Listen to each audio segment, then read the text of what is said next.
What is going on, guys? YouTube. It is now 8 a.m. It's 9 o'clock, and we have been up all day, and we recorded Spider-Man No Way Home. Check that out. And the first 2 episodes of Witcher. Check that out. We're on Witcher episode 3. It's going to be your 3 biggest takeaways rolled into one video. Reaction, review, all of it right here. So hit the subscribe button, clicky the billy, and let's dive into it. Guys, just initial reaction. This show is so boring right now. No, it's really good. It's just also really slow. What are you talking about? What's so good about it? I like the action scenes. I like that we're learning more about the characters. It's just like... But really good? So you just slow. said it's really good. It's beautiful to look at. That's because...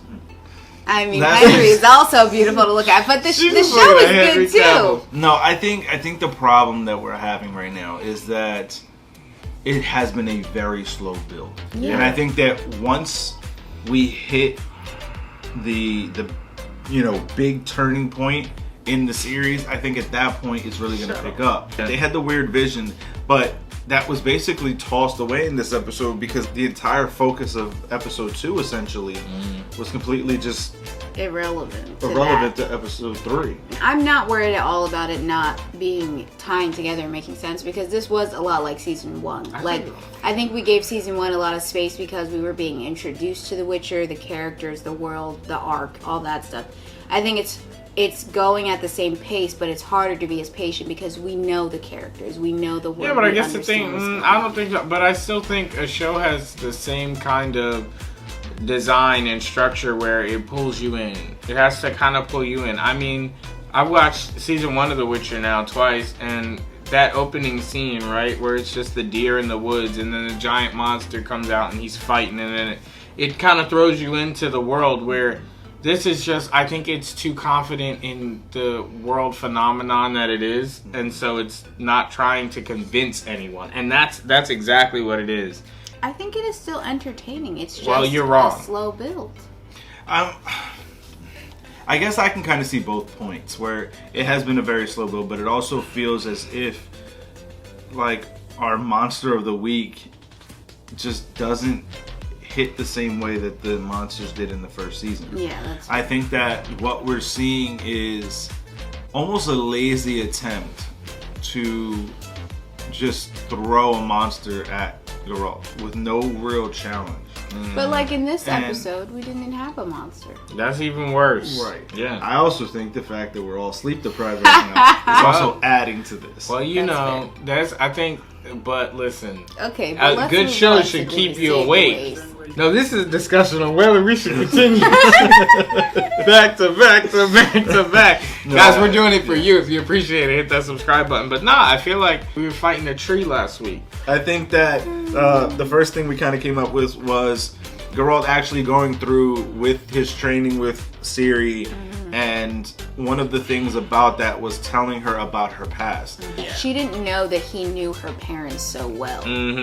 So I think that's the big reveal there. Like he knew her parents, and she didn't know her parents very well. They died. Sure. So yeah, they did. I think that's. So yeah, I mean, Geralt's obviously telling her where her powers come from, why she's so powerful, being an elf kind of, and one of the last kind of her kind, really the only one like her. She wasn't an elf. She's what? Not an elf. Isn't she elfin? No.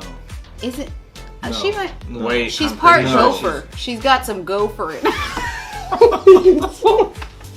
No, I'm pretty sure, bro. No. I think she is. No, I think she's part elf. Ciri is a descendant of Lara Dorn, an elder blood elven mage. Let's go. Oh. My bad. Like I said, she's one of the last of her kind. Really, the only one like her. The other takeaway was the last kind of image we got of this particular episode.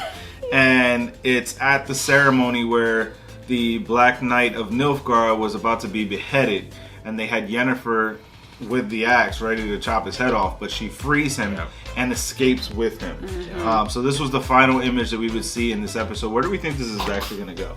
I think she's going to go with him and find Virgilla, even though she just left Virgilla.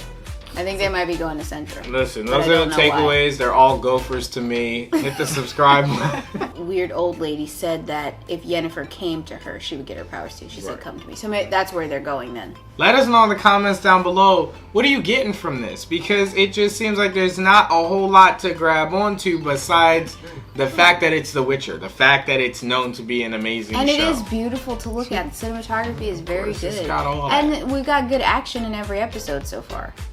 No, I'm sorry. They were fighting a tree. That was not that. I liked it. I wasn't down for that. You know what to do. Hit the subscribe button and click the bell so you don't miss as we cover episode 4 next. We're going back to back to back. If you appreciate the work we're doing, no sleep, guys. Spider-Man straight into Witcher. Come on. Who's doing that on YouTube? Watch it and share it Subscribe. with your friends. Share it with your friends. Oh, Share your it with your friends. dog. Share it with anybody. Everybody, please. Everybody. Please. And click the bell. We're suffering here, guys. But it's all for you, and it's all for love. And Gophers. Thanks, And guys, the for watching. Gophers. We'll see you in the next one. West Coast, East Coast, Sibling.